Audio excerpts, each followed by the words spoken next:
सिंदरी विधानसभा चुनाव प्रचार प्रसार के दौरान यहाँ बलियापुर के इस मैदान में जमा हुए आप सभी हमारे बलियापुर के माताएं, बहनें, नौजवान साथी, बड़े बुजुर्ग और हमारे साथ उपस्थित यहाँ मंच पर इंडिया गठबंधन के सभी सम्मानित सदस्यगण, आप सबका हार्दिक अभिनंदन करते हुए मैं आप सबको झारखंडी जोहार करता हूं। जोहार जोहार। बहुत संक्षिप्त में बातों को मैं रखूंगा, बहुत कम समय के लिए आया हूं। बहुत सारे प्रत्याशियों के बीच हमें जाना भी है। कम शब्दों को अधिक समझने का प्रयास कीजिएगा। सड़क, पुल, पुलिया, स्कूल, कॉलेज, पानी, इस सब के बारे में तो लोग बताएंगे ही, कार्यकर्ता साथी बताते भी हैं। मैं आपको थोड़ा मोटा मोटा बात बता देना चाहता हूं, क्योंकि ये सिंदरी विधानसभा, जैसे कि पहले हमारे आदरणीय नेताजी ने कहा कि भारतीय जनता पार्टी के चंगुल में है, ये बात सही है।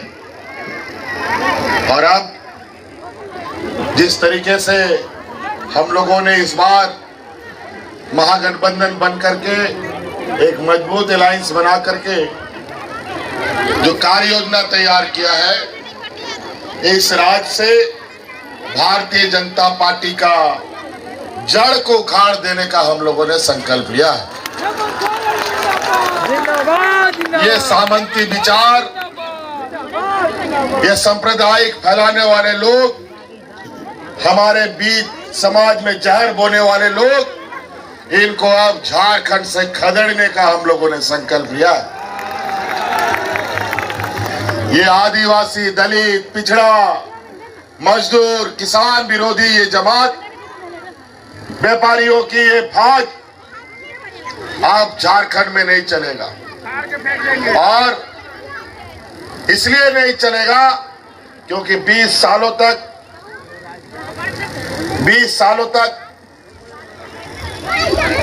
इस राज्य के अलग होने के बाद इन्हीं व्यापारी जमातों ने इस राज्य को हाँकने का काम किया, इस राज्य को दिशा देने का काम किया, और दिशा ऐसा दिखा दिया कि आज झारखंड आके जाने के बजाय कीचड़ में जाके धंस गया। इनके 20 साल के कार्यकाल में लोग भूख से मरे। इनके 20 साल के कार्यकाल में किसानों ने आत्महत्या की। इनके 20 साल के कार्यकाल में झारखंड से लोग पलायन करने लगे। अब तो बात ये यहाँ तक बढ़ गई कि झारखंड तो छोड़ो, अब केंद्र में बैठने के बाद अब देश से भी पलायन कर रहे हैं लोग यहाँ से। ये हालत हो गया। ये व्यापारियों की जमात का चेहरा है। हम लोगों ने 5 साल पहली बार भारतीय जनता पार्टी एनडीए को सत्ता से बेदखल रखा। उनका छटपटाहट इन 5 सालों में जो देखने को मिला, ऐसा दर्द, इतना तकलीफ शायद उसको कभी नहीं मिला हो। 1 साल से यहाँ आसाम का मुख्यमंत्री घूम रहा है, चिड़ियों की तरह सुपारी लेकर के इस झारखंड की सरकार को कैसे गिराए।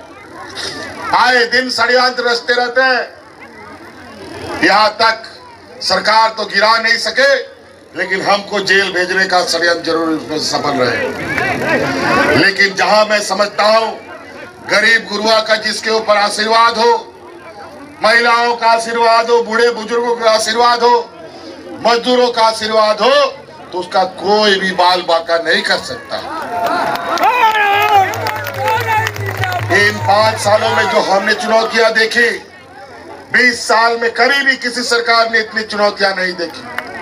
कोरोना जैसा महामारी आया और कोरोना में इतना लंबा समय कटा, 2.5 साल तक लगभग कोरोना हमारा लेके चला गया। और इस 2.5 साल में लोगों को बचाने के लिए हम लोगों ने एड़ी चोटी एक कर दी।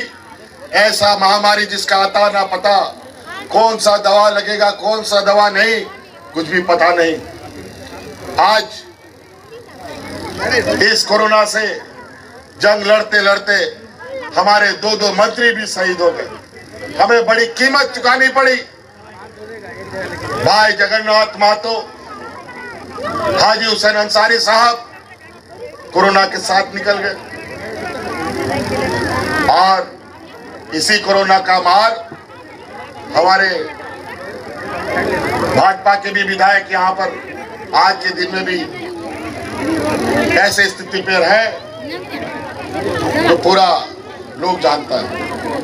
आज अगर उनको आधी जिंदगी हम लोगों ने दे रखी है तो 5 साल तक हम ही ने सरकारी खर्चे पर उनको आज आधा जीवित रखा है।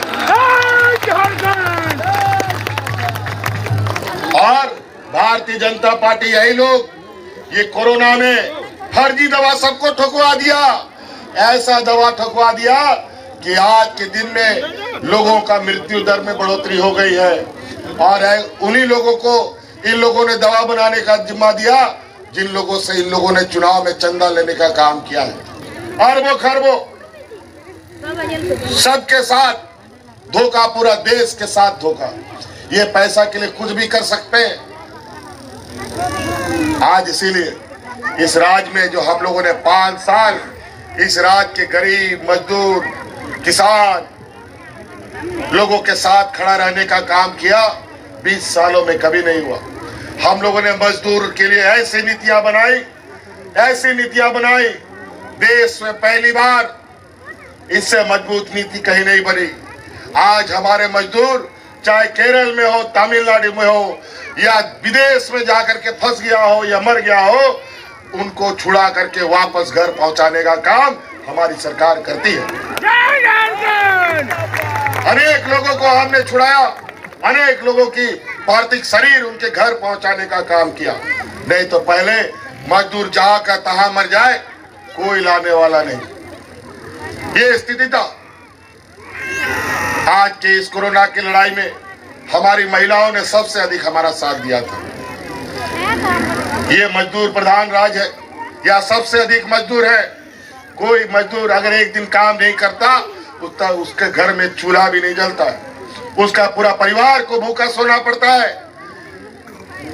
और कोरोना काल में हमारी महिला दीदियों ने गांव-गांव, पंचायत, टोला मुख्यमंत्री दाल भात योजना चला करके उन गरीब मजदूरों को मुफ्त खाना खिलाने का काम करता था। तब यहाँ के मजदूर बचे। नहीं तो कोरोना काल में मजदूर घर से बाहर निकलता, कोरोना से मर जाता, और घर के अंदर रहता तो भूखा मर जाता।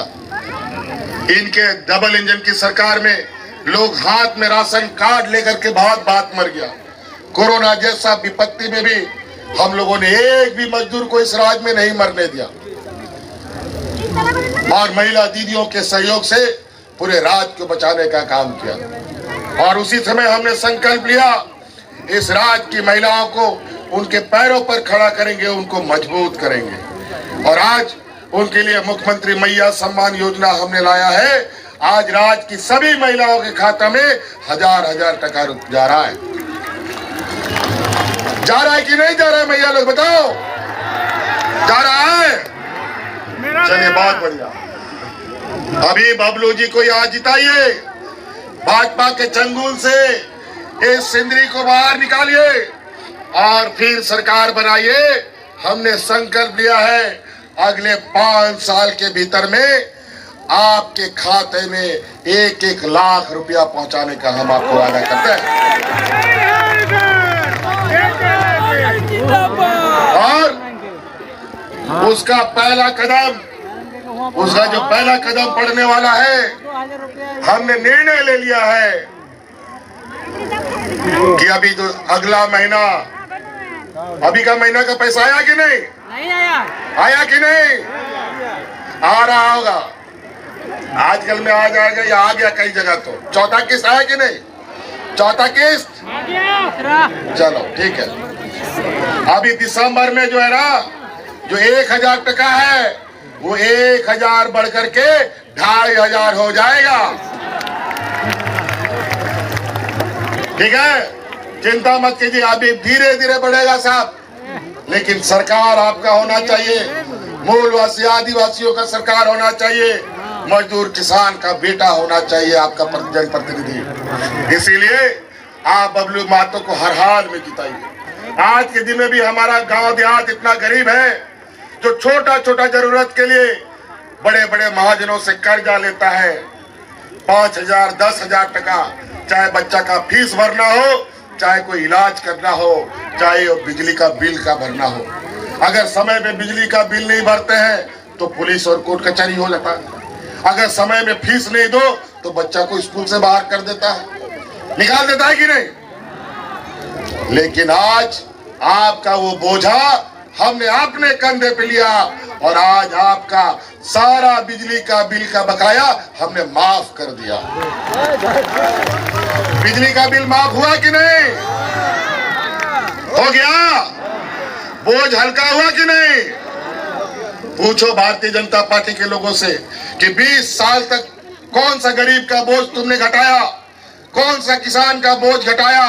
एक भी नहीं बता सकता। 20 सालों में हमारा ये 4 साल का कोरोना की लड़ाई और फिर 2.5 साल का ये काम, आज हम लोगों ने आपके साथ दुख दर्द में खड़ा होने का काम किया।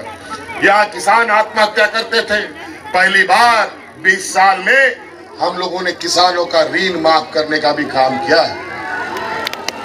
तो कई ऐसी चीजें हैं। ये वीर भूमि है, विनोद बिहारी महतो जी का भूमि है, और आज यहाँ का संघर्ष, यहाँ का इतिहास किसी से छुपा नहीं है।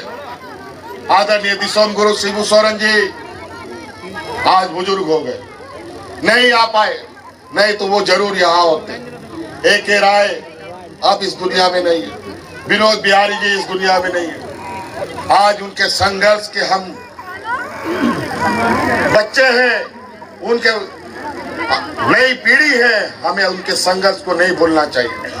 आज इसीलिए गरीब गुरुआ संघर्ष नहीं करेगा तो मारा जाएगा।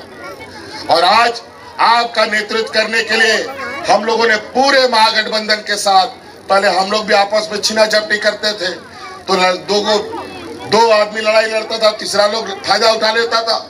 अब ये फायदा नहीं उठाने देंगे, इसलिए हम लोगों ने एक साथ चलने का मन बनाया और बबलू जी को यहाँ हम लोगों ने प्रत्याशी के रूप में और मेरा आँख कान नाक के रूप में यहाँ हमने इनको रखा है और इनको जिताने का काम कीजिए। और विशेष नहीं कहते हुए जिताइएगा ना इनको, पक्का जिताइएगा ना, यहाँ बीजेपी से मुक्ति मिलेगा ना। चलिए, बहुत बहुत धन्यवाद। इन्हीं बातों के साथ हम आगे जाने का विदा लेना चाहेंगे। धन्यवाद। कितना नंबर? 5 नंबर EVM मशीन पर है।